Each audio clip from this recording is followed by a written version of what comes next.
तरफ विधायक के काफिले में लगी सभी गाड़ियों को विधानसभा पास की सुविधा नहीं मिलेगी और अप्रैल के आखिरी से पहले जारी सभी विधानसभा पास जो है वो निरस्त हो जाएंगे और उसकी जगह पर अब रेडियो फ्रीक्वेंसी आइडेंटिफिकेशन यानी RFID पास जारी किए जाएंगे। नए नियम के तहत प्रत्येक विधायक को केवल 2 पासेस मिलेंगे।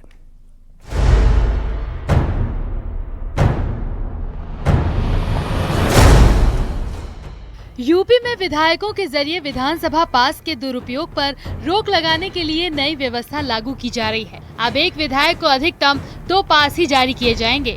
ये फैसला विधानसभा अध्यक्ष सतीश महाना ने लिया है, जिसके तहत अप्रैल के अंत तक पहले से जारी सभी पास निरस्त कर दिए जाएंगे।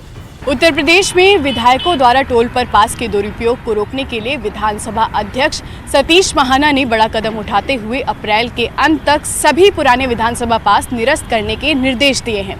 अब इनकी जगह रेडियो फ्रीक्वेंसी आइडेंटिफिकेशन पास जारी किए जाएंगे, जिससे पास की निगरानी भी हो सकेगी और साथ ही इसके दुरुपयोग पर भी लगाम लगाई जा सकेगी। जानते हैं विधानसभा पास के क्या क्या फायदे हैं। टोल प्लाजा पर शुल्क नहीं देना पड़ता।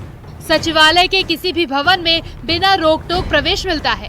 पब्लिक प्लेसेस जैसे एयरपोर्ट या अन्य स्थानों पर पार्किंग शुल्क नहीं पड़ता। पुलिस आमतौर पर पास लगी गाड़ियों को नहीं रोकती। विधायकों के लिए अब नए नियम और RFID पास की व्यवस्था की गई है। अब विधायकों को मैनुअल पास की जगह RFID पास जारी किए जाएंगे। ये पास रेडियो फ्रीक्वेंसी आइडेंटिफिकेशन तकनीक पर आधारित होंगे, जिससे सचिवालय के गेट स्वचालित रूप से खुल जाएंगे। किसी भी विधायक को सिर्फ 2 पास मिलेंगे। अनगिनत पास जारी करने पर रोक लगेगी। टोल पर छूट केवल तभी मिलेगी जब विधायक खुद गाड़ी में मौजूद होंगे। पास का डिजिटल रिकॉर्ड रहेगा, जिससे दुरुपयोग की संभावना कम होगी। नया पास जारी कराने के लिए पहले के पास को जमा करना होगा। हालांकि कुछ विधायकों ने इस नई व्यवस्था पर आपत्ति जताई है, फिर भी इस बदलाव को पारदर्शिता और व्यवस्था सुधार की दिशा में एक बड़ा कदम माना जा रहा है। विधानसभा पास का मुख्य उद्देश्य विधायकों और उनके सहयोगियों को विधानसभा में प्रवेश देने की सुविधा देना है, लेकिन कई मामलों में इनका दुरुपयोग भी देखा जा रहा था। अब इस नई व्यवस्था से विधायकों के काफिले की गाड़ी पर लगे अतिरिक्त पास हटाए जाएंगे, जिसके बाद अब सरकार पारदर्शिता और अनुशासन लाने के लिए इस कदम को महत्वपूर्ण मान रही है। कैमरा पर्सन उपेंद्र के साथ नितिका दीक्षित, न्यूज़ 18 लखनऊ।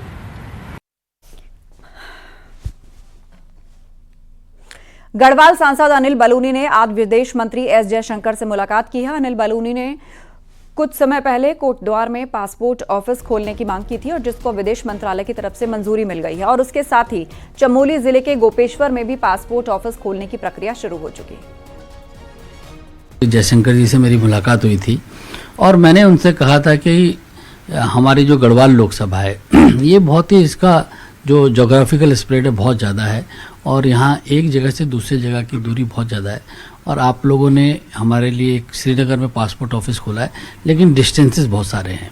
तो उन्होंने मेरी बात को स्वीकार करते हुए जो पॉलिसी है सरकार की, उस पॉलिसी को रिलैक्स करते हुए विशेष तौर पे गढ़वाल लोकसभा के लिए एक व्यवस्था की कि इसमें अन्य जगहों पर भी पासपोर्ट ऑफिस खोला जा सके और मैं उनका आभारी हूँ। उन्होंने आज मुझे अवगत कराया कि जो हमने उनसे कोटद्वार में और गोपेश्वर में 2 स्थानों पर पासपोर्ट ऑफिस खोलने की मांग की थी, उन्होंने कोटद्वार वाला जो हमारा पासपोर्ट ऑफिस है उसको स्वीकृत कर दिया है।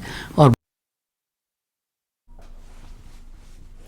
हरिद्वार में हर की पैड़ी पर बाबा रामदेव ने गंगा की तेज लहरों के बीच तैराकी की है। बाबा रामदेव तैरते हुए एक छोर से दूसरे छोर तक पहुंच गए। तैराकी से पहले बाबा रामदेव ने मां गंगा की पूजा अर्चना की और गंगा में तैराकी का वीडियो सोशल मीडिया पर तेजी से वायरल हो रहा है।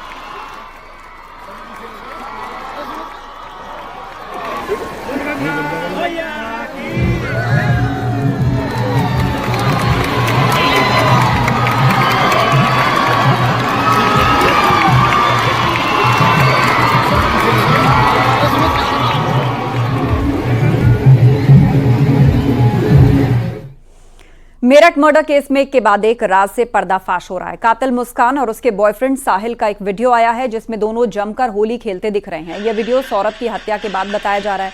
सौरभ की हत्या के बाद मुस्कान और साहिल ने मनाली में जमकर होली खेली।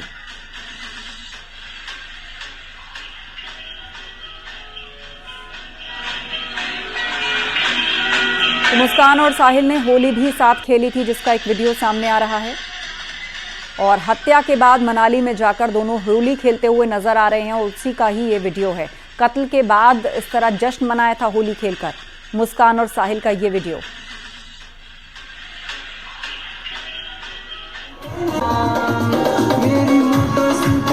दो तस्वीरें आपको दिखा रहे हैं और दूसरा वीडियो पति के मर्डर करने से पहले किस तरह उसके साथ डांस किया था मुस्कान ने। कत्ल से कुछ दिन पहले का ये वीडियो है जहां पर वो अपने पति के साथ डांस करती हुई नजर आ रही है। और दूसरा वीडियो जो आप देख रहे हैं, यानी होली वाला ये जो वीडियो है, ये पति के कत्ल के बाद साहिल के साथ मनाली में जाकर होली खेलने के दौरान का ये वीडियो, जहां पति की हत्या का जश्न मनाती हुई मुस्कान उसमें दिख रही है। और ये वीडियो हत्या से कुछ दिन पहले का है जहां पर पति के साथ डीजे पर डांस करती हुई नजर आ रही है।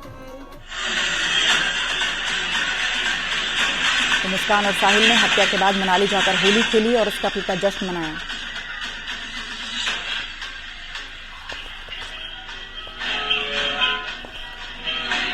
तो ये तस्वीर जो है मनाली की है और बताया जा रहा है कि कत्ल के 10 दिन बाद होली खेली थी दोनों ने जाकर और इस तरह जश्न मनाया था।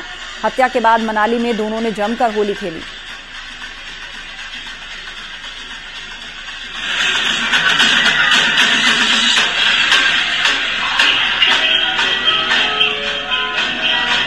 निखिल अग्रवाल हमारे साथ फोन लाइन पर जुड़ गए हैं। निखिल, आपसे जानना चाहेंगे कि अभी तक पुलिस इन्वेस्टिगेशन में और कौन कौन से नए तथ्य बाहर आए हैं?